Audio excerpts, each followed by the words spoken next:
जातीय जनगणना पर पीएम मोदी के ऐतिहासिक निर्णय का किया गया स्वागत। नमस्कार, आप देख रहे हैं मेरा भारत मीडिया और मैं हूं रमाकांत सिंह। हर खबर आपके साथ, आपके हाथ। आज औरंगाबाद के सर्किट हाउस में एनडीए के सभी घटक दलों द्वारा संयुक्त रूप से एक प्रेस कॉन्फ्रेंस आयोजित की गई, जिसमें प्रधानमंत्री श्री नरेंद्र मोदी द्वारा जातीय जनगणना कराने के ऐतिहासिक निर्णय का स्वागत किया गया। इस अवसर पर सभी नेताओं ने एक स्वर में प्रधानमंत्री मोदी को धन्यवाद दिया और उनके इस कदम को सामाजिक न्याय की दिशा में मील का पत्थर भी बताया। इस कार्यक्रम में डॉक्टर अनुप्रिया प्रदेश प्रवक्ता जेडीयू, पूजा पैट्रिक प्रदेश मीडिया पैनलिस्ट, पीयूष शर्मा बीजेपी प्रदेश प्रवक्ता बिहार, अशोक कुमार राष्ट्रीय लोक मोर्चा औरंगाबाद, अजिताभ सिंह और रिंकू सिंह जेडीयू जिलाध्यक्ष औरंगाबाद, सूरज राय हिंदुस्तानी आवाम मोर्चा औरंगाबाद जिलाध्यक्ष, विजेंद्र चंद्रवंशी भाजपा जिलाध्यक्ष औरंगाबाद ने भाग लिया। साथ ही कई लोग जो है इसमें विद्यमान रहे। आपको बता दें कि डॉक्टर अनुप्रिया जो प्रदेश प्रवक्ता जेडीयू की हैं, उन्होंने विपक्ष पर निशाना साधते हुए कहा कि विपक्ष सिर्फ झूठे वादों और क्रेडिट की राजनीति करता है, जबकि वास्तविक कार्य एनडीए सरकार द्वारा किया जाता है। उन्होंने कहा कि जिस 17 महीने की दुहाई विपक्ष देता है, वह मुख्यमंत्री नीतीश कुमार के प्रयासों का परिणाम है, न कि विपक्ष की किसी योजना का। साथ ही डॉक्टर अनुप्रिया ने यह भी कहा कि नीतीश कुमार ने बिहार को जंगल राज से निकालकर विकास की ओर अग्रसर किया है और प्रधानमंत्री मोदी के नेतृत्व में यह प्रक्रिया और भी सशक्त हुई है। खासतौर से नीतीश कुमार ने भी जातीय जनगणना को बातें को उठाई थी, लेकिन आज इसका परिणाम प्रधानमंत्री मोदी ने कर दिखाया। एनडीए गठबंधन जातीय जनगणना को लेकर पूरी तरह प्रतिबद्ध है और जनता को सच से अवगत कराना उनका कर्तव्य है। आपको बता दें कि जातीय जनगणना पर पीएम मोदी के ऐतिहासिक निर्णय का सभी ने क्या बखूबी तरीके से इसका स्वागत किया है, क्योंकि उनका कहना था कि जंगल राज से विकास तक का यह सफर, नीतीश की सोच, मोदी का नजर, जातीय जनगणना का आया है दौर, अब सबको मिलेगा सम्मान का गौरव। तो आइए जानते हैं कि जातीय जनगणना पर क्या कुछ ऐतिहासिक निर्णय जो पीएम मोदी का था उस पर इन्होंने बताया। आज पूरे बिहार में एनडीए की तमाम जिलों में जो प्रेस कॉन्फ्रेंस आयोजित हुई है, उसी कड़ी में आज हम औरंगाबाद में भी हैं। साथियों, कि आज जिस महत्वपूर्ण विषय पे हम बैठे हैं, जिसमें हमें उजागर करने हम आए हैं कि जो हमारे विपक्ष है,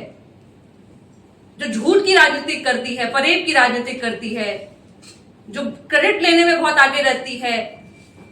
पटाखे कुलिया बहुत फोड़ती है, लेकिन काम नहीं करती है।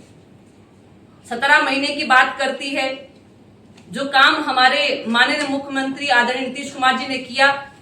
और जिसको मोहर देश के यशस्वी प्रधानमंत्री आदरणीय नरेंद्र मोदी जी ने उस कार्य को आगे बढ़ाया, उस कार्य का श्रेय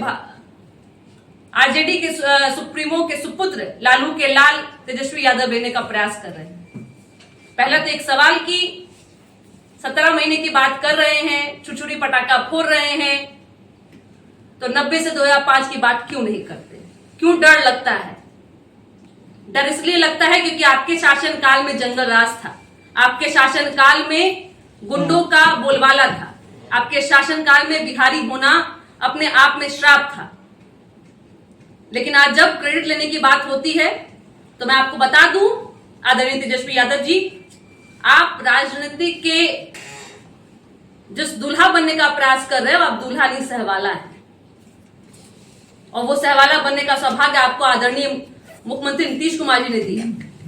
आज जो विषय है उसमें है कि नीतीश ने दिखाया, अब देश ने अपनाया। जिस तरह से माननीय मुख्यमंत्री जी ने अपनी इच्छा शक्ति पे बिहार में अपनी आर्थिक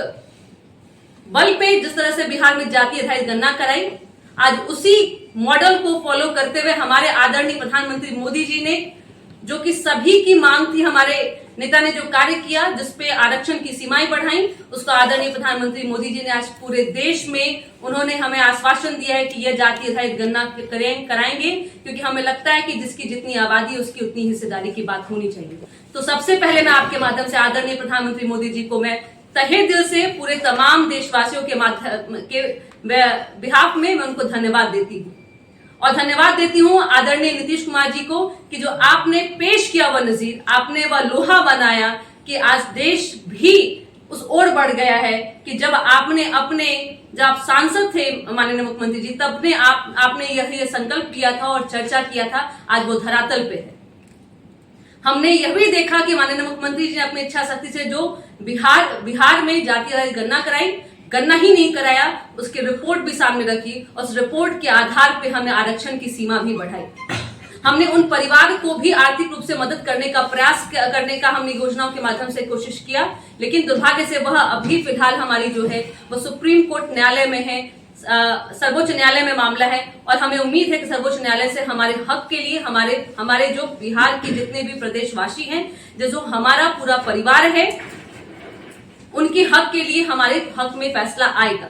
अब कुछ बातें हैं तेजस्वी जी को समझनी होगी और मैं पूछना भी चाहूंगी उनसे कि आपके पिताजी का भी शासनकाल रहा, तब आप क्या कर रहे थे? 2011 जो आपकी सहयोगी दल है कांग्रेस, आपने जनगणना कराई, रिपोर्ट पब्लिश नहीं किया, लेकिन आज जो नीतीश कुमार जी ने किया है उसी को आप एजेंडा बना लिए हैं। आप झूठ भ्रम की राजनीति करने को दिखा रहे हो और कह रहे हैं कि मेरा एजेंडा है, हमारा कार्य है, पर बिहार की जनता और देश की जनता बहुत प्रबुद्ध है, वह जानती है कि छलावे की राजनीति कौन करता है और कार्य किसने किया है। क्योंकि माननीय मुख्यमंत्री जी ने लगातार एनडीए की जो सरकार बिहार में रही है, हम जितने भी सहयोगी दल हमने मिलकर के बिहार को उस मुकाम पे लाया है कि बिहारी होने पर हमें गर्व होता है, हम गौरवान्वित हैं और देश की आर्थिक व्यवस्था में भी हम सहयोग कर रहे हैं। नीतीश कुमार ने जाति जनगणना की बात 1990 में की थी, वीपी सिंह प्रधानमंत्री थे और नीतीश कुमार जी केंद्र में कृषि राज्य मंत्री थे। तभी उन्होंने अपने अभिभाषण में कहा था कि देश में जाति आधारित गणना की बात होनी चाहिए और 2011 में लालू प्रसाद यादव जी कांग्रेस के साथ में थे। उस समय में उनके मुख नहीं खुल रहे थे कि भाई कांग्रेस ने जाति आधारित गणना की उसकी रिपोर्ट पब्लिश कराई है, क्योंकि उनको तो ईडी सीबीआई का चक्कर लगाना था।